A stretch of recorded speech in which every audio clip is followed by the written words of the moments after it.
Hi, you guys, and welcome to the My Strength Wellness webinar for the evening. My name is Jessica Lanier, and I get to host these amazing webinars, which I absolutely love. Tonight's is going to be quicker than usual because we're talking about a lot of this resource and what the resources, what you guys are going to be able to utilize, you're going to want to see on paper. So I will be emailing out with this recording an email list of all my meal prep tips, along with some links to further resources such as meal plans and things like that, some basic ones. But I wanted to do a quick tutorial on some of the tools that I personally have in my kitchen and how I use them so that you can see them and get a little bit more of a visual. So we're going to go ahead and jump in and get started. I'm going to have the guide up that you guys are going to have so that I can talk through it in order. 1 second, let me pull it up. Okay, so first I want to show you some of my favorite meal prep tools.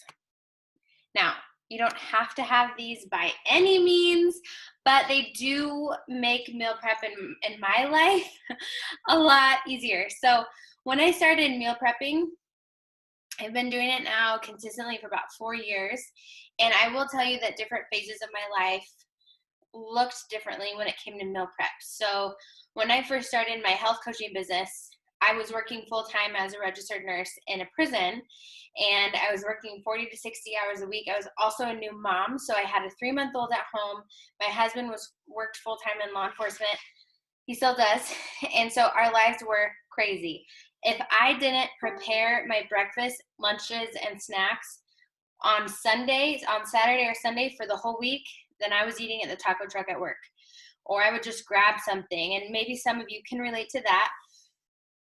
2 years in to doing this meal prep thing and running my business on the side with this health and wellness coaching, I was able to walk away. When I had my second baby, I was able to walk away from my full-time nursing position in the prison, and I started doing full-time coaching from home. So I transitioned from a working outside the home mom to a working inside the home mom with 2 babies, and my meal prep looked very different.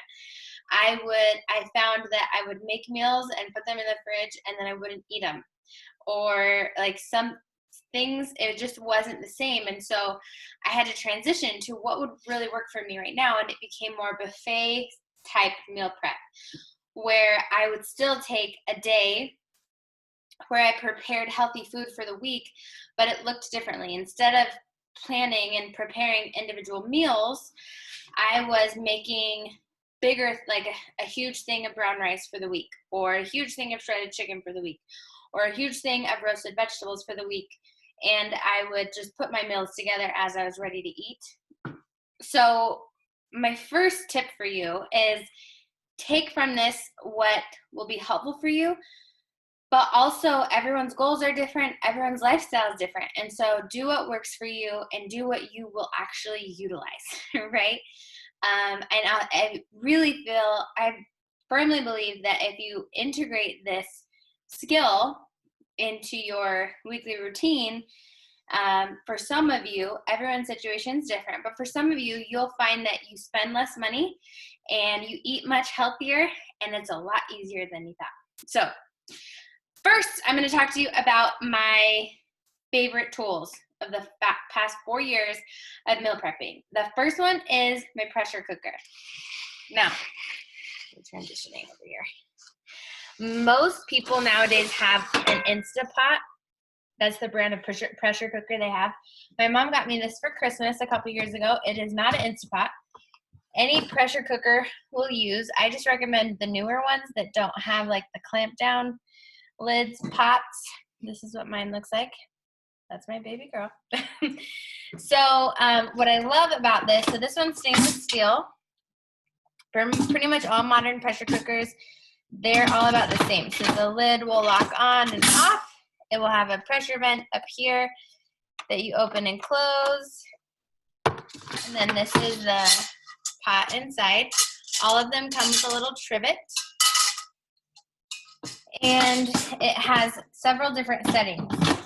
Now the beauty of pressure cookers being really popular right now is there's so many recipes for anything that you could think of in a pressure cooker.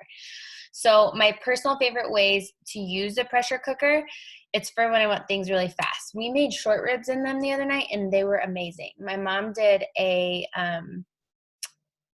what was it? Oh my gosh, it was a stew meat kind of. I'm sorry. I can't, I want to say it was like a beef roast, I think it was, in the pressure cooker, and it was so good. So good. And like took 40 minutes versus hours. So I love how quickly it cooks. I love it to use it to cook meat of any kind in bulk quantities, even if it's frozen. So you can put a bunch of frozen chicken in there with your favorite sauces. Definitely look up recipes for these things. You have to have water in there to build up the pressure. So pretty much anything will require at least 1 cup of water. And then you could put half a bottle of your favorite healthy salad dressing, or there's so many options. I've done a jar of salsa and made Mexican chicken. And so for what I love, my personal favorite, I think you guys will like, a trick that I use, is I will cook chicken in here, and then I move to my second favorite tool, and it's only for this purpose. And that is actually my KitchenAid. Now, it doesn't have to be a KitchenAid. It could be a stand mixer or it could be a hand mixer. This is so crazy. You take your chicken that you just cooked in the pressure cooker and you put it in the bowl. You put it in here with some of the juice.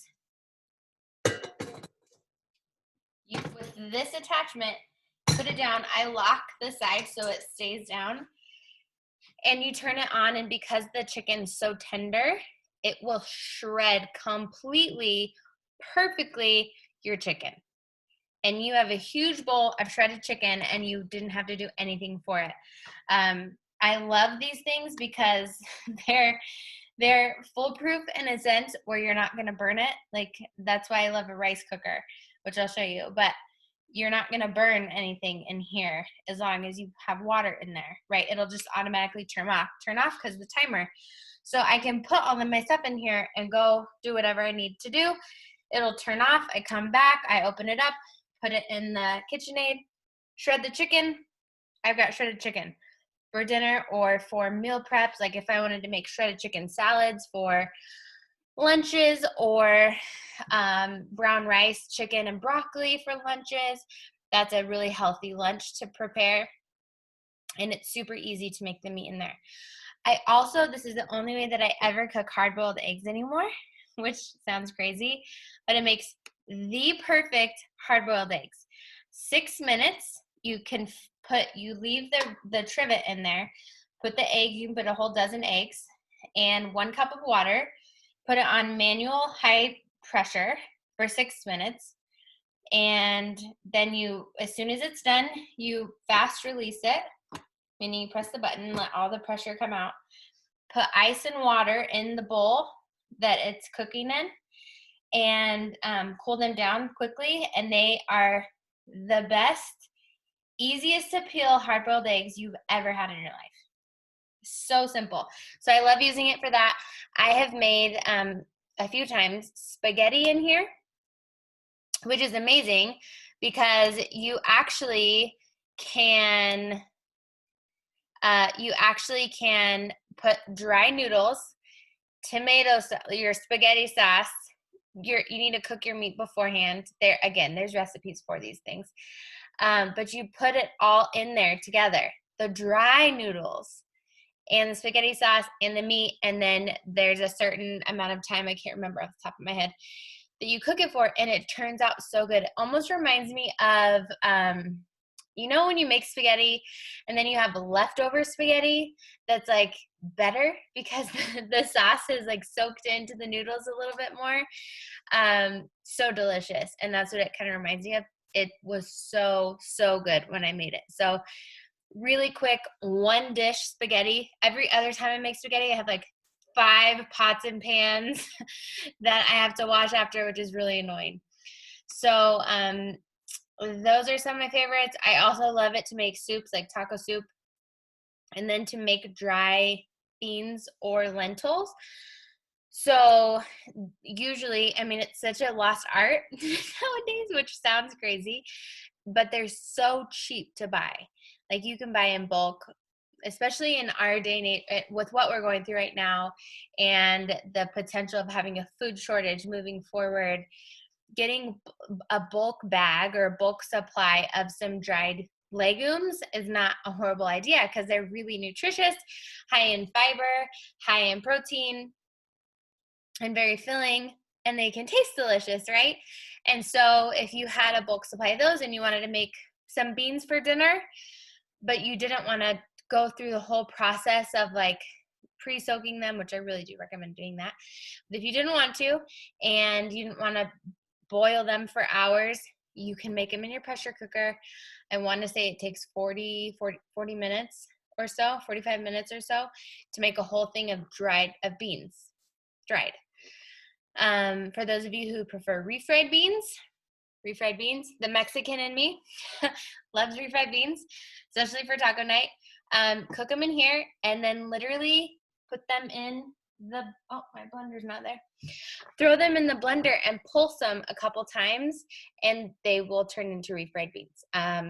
You can make them into bean dip if you puree them completely, but those are just a couple tips for quick, easy, bigger items that you can make with your pressure cooker. So that's the first one. We went over the hand mixer. Again, with the shredded chicken, you can also use a hand mixer with the 2 spatula things on them. They're not spatulas. I can't think of the word. You know what I'm talking about. And that will work the same as well. Okay. The third, I use the oven a lot for batch baking. So I'll bake a huge sheet of vegetables, roasted vegetables.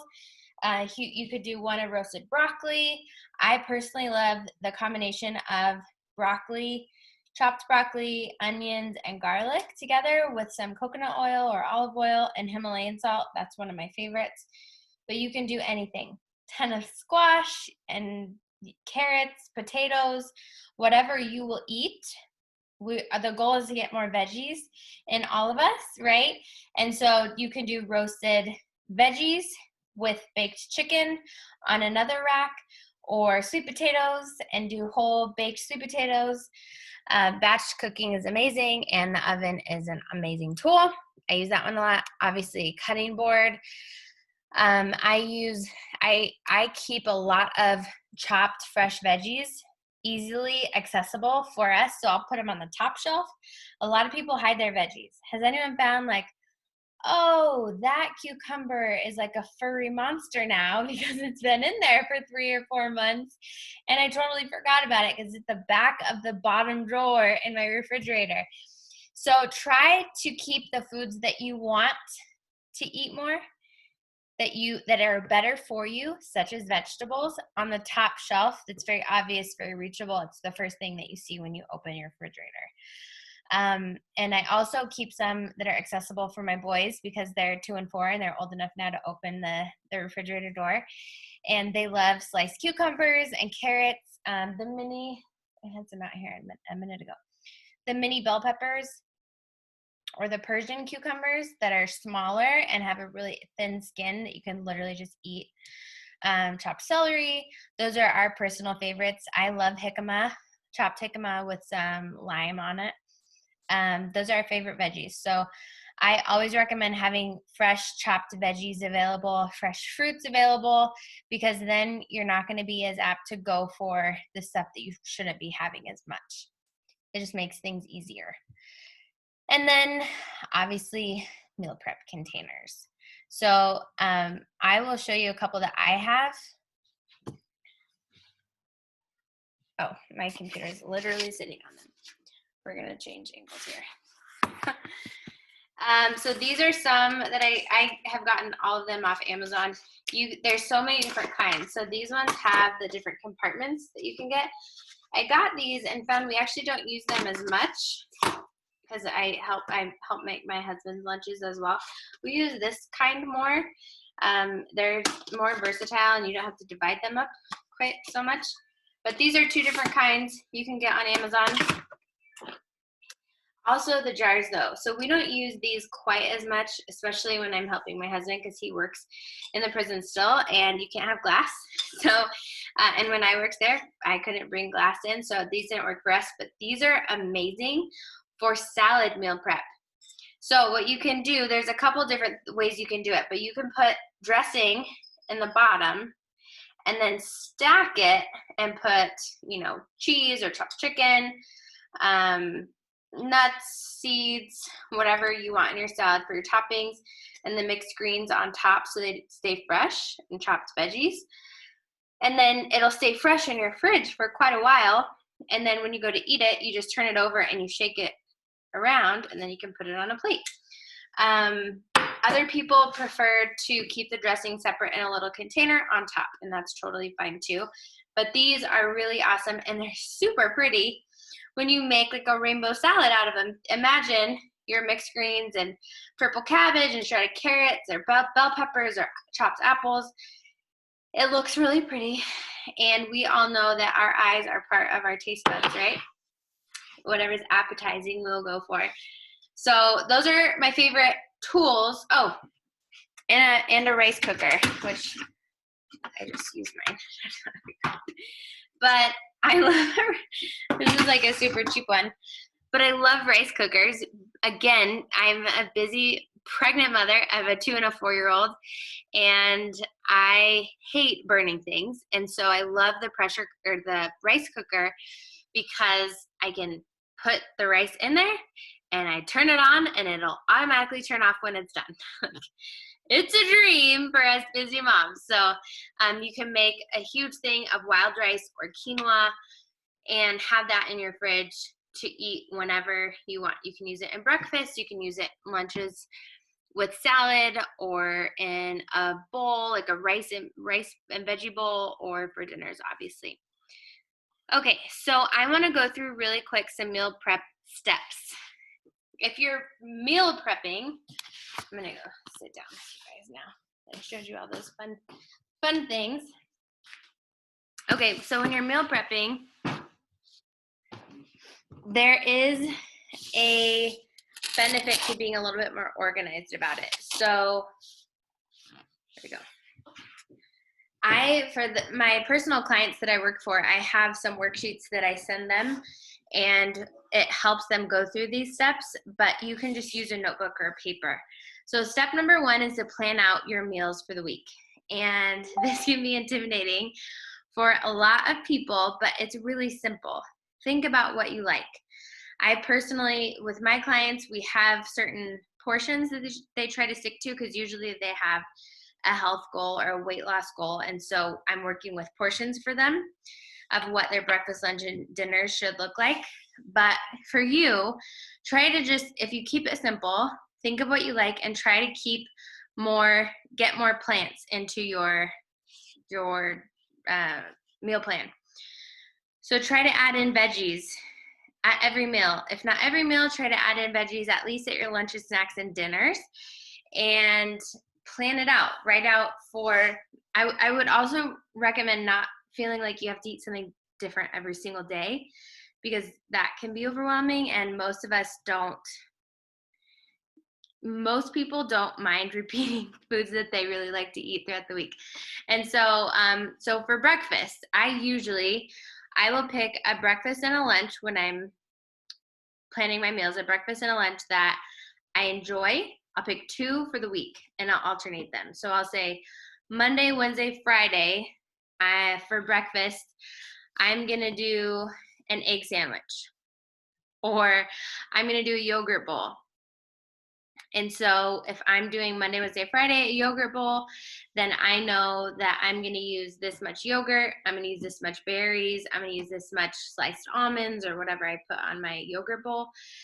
And then for Tuesday, Thursday, Saturday, let's say I'm going to do an egg scramble with a veggie sausage egg scramble or veggie feta egg scramble. This is how many eggs I'm going to use. These are the veggies I want to put in it. I want feta cheese on it with a side of half a grapefruit. So keeping it simple, right, and well balanced, you write out first, excuse me, your breakfast, lunch, and snacks and dinners for the week. And that's, once you have that, step 2 is to make your shopping list. And I have a spreadsheet I use that's organized by category, like vegetables, fruits, proteins, dairy, carbs, and then like fats and oils. And that way, when I go through my list, I see, okay, I'm going to need to buy yogurt, this much yogurt, and I write it down. I'm going to need to buy frozen berries. This is what I need. Write that down. I'm going to need to buy eggs. I'm going to need to buy feta cheese. I'm going to need to buy spinach and mushrooms. And then I write it down. And it's not that crazy. Like the first few times it takes some getting used to, but once you figure out what you like and what you want to repeat, then it gets pretty simple. The beauty of this is, especially right now, you can do all your shopping online. So once you make that shopping list, you go onto your Instacart or Walmart grocery pickup or wherever you do your grocery shopping and add it all to your cart, and then it can get delivered to your door. That's fantastic in the world that we live in right now. But even if you did go to the grocery store, stick to your list. How many times, I'm so guilty of this, do we go to the grocery store and like, oh, that looks good, oh, that looks good, oh, that looks good, and I go to check out and it's like $300. And I'm like, how did that happen? Excuse me. Especially with my children. And so it really does cut back significantly on the grocery bill when you're shopping intentionally versus just what feels or sounds good at the time. Step number 4 is to plan out at least one day a week where you plan to spend 1 to 2 hours doing all your meal prep for the whole week. Now, maybe that sounds like a lot of time for some of you, but here's the truth. If you do this and you spend that 1 to 2 hours one day planning and preparing your breakfast and your lunches and your snacks for the entire week, it's all done for you. So the rest of the week, I can't tell you how many times this happened to me where my plans change or I have to run to an appointment or I have to run out the door and it's lunchtime and I'm like, shoot. And I'm like, oh, I'm so thankful that I made a chicken salad today. I'm just going to grab it and go, and I'll eat it in the parking lot wherever I'm going or whatever I do.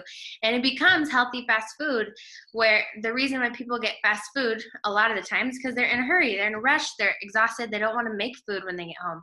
So imagine if you put the time aside in the beginning of the week, you have it already done for you, especially for your breakfast and lunches. Most people don't have a problem making dinner at home, but especially for those 2 meals of the day. It saves you so much time and money and calories. And then my last tip and the meal prep steps is just to be honest with yourself. And I mentioned this before too. Don't make yourself a broccoli salad if you hate broccoli.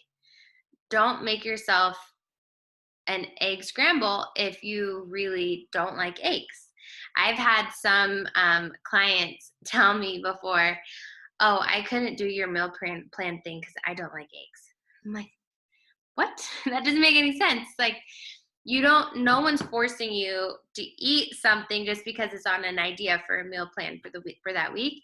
You get to change it up with a different protein or a different veggie or a different whatever. So do what you really enjoy. That being said, challenge yourself to add in more fresh vegetables, especially into your days, and your health will thank you for it. Okay, lastly, just a couple meal prep ideas to recap. I will be sending out this document as well, obviously, like I mentioned in the beginning, and there'll be a link to some no-cook prep ideas, which are awesome for the summer when it's really warm. Don't be afraid to repeat your meals that you enjoy. If you find something that you like, repeat it. Batch cook, we talked about batch cooking. So ideas for batch cooking: roasted veggies, like we talked about, quinoa. Quinoa is really high in protein, and it's higher in protein than rice. And for some people, it's easier to digest than rice is. and you can add it into an egg scramble. You can even make a sweet, like a hot oatmeal quinoa with stevia and coconut milk and some dried cranberries. Quinoa is very versatile in what you can do with it. Chicken breasts, again, zucchini noodles are really awesome. You can add some chicken breasts to some zucchini noodles. Hard-boiled eggs are great to have on hand if it's something that you digest well. And you can make a healthy egg salad sandwich. You can make a healthy egg salad to put on a salad. You can just eat hard-boiled eggs with veggies. There's so much you can do with hard-boiled eggs. A big pot of brown rice we talked about. And then the next tip is to portion your meals and put them in your fridge, because then you plate them. And this is where that fast food component comes to fruition here. No more opening the door in the fridge and figuring out what the heck am I going to eat tonight. You open your fridge and you're like, this is my lunch. Put it on a plate. And instead of, you can eat it out of the container, but it's so much more enjoyable a lot of times when we eat our food on an actual dinner plate. Again, you don't have to, but you get to still enjoy that experience, but you don't have to spend so much time making healthy food throughout the week. Efficient meal planning and meal prepping helps a lot of people eat healthier because it takes the mental aspect out of it. It takes the effort throughout the week out of it. And then the last tip, which I already talked about, but just to recap, is to prepare fresh vegetables to munch on. Fresh vegetables, sliced cucumbers, baby carrots, those mini bell peppers, they really are delicious. If you train your taste buds to crave that fresh taste. And a lot of times people snack out of habit, out of just having the munchies. And this is something that will actually nourish your body, eat to thrive rather than eating out of boredom. I hope these were helpful. Do you guys have any questions for me, those of you who are on? If so, you can unmute yourself or put it in the chat box. But otherwise, I will end it here. Jessica? Yeah. Hello? Yeah. This is Margarita. Okay. It's under Jacqueline. I couldn't change it. It's my daughter's name. Oh, no problem. Hi. My question will be, what is it, the prep plan? Are you going to email it individually to our thing or on the My Strength website? So I'm going to send this document and this recording out to Lindsay. I'll put it in the My Strength Wellness Facebook group, but Lindsay will also email it out to her entire list. Okay, got it. Okay, thank you very much. Yeah, absolutely. No problem. Good question. And I have, like I said, I will have like generic meal prep, ideas and some meal plans that you guys can look from or look through. But if this is an area that you're wanting to grow in, this is actually part of what I do for a living. And so if any of you want more of a customized approach with this kind of stuff, with nutrition, with fitness, supplementation, that kind of stuff, you guys can always reach out to me and ask me any questions. And obviously Lindsay's one of my best friends, so I can work with her to make sure whatever we're doing on the nutritional aspect is in alignment with her program for you guys as well, which is kind of cool that we get to have that relationship. So if any of you ever have any questions in regards to that, you can always reach out to me as well. Thank you very much, Jessica. Yeah. Absolutely. Well, thank you guys so much for jumping on. I hope you are staying healthy and safe out there, and I hope you have a wonderful evening. This is perfect timing because my 2-year-old just opened the door covered in mud, so I'm gonna go take care of that. But you guys have a great night, and I look forward to chatting with you again. Bye. Thank you. Bye.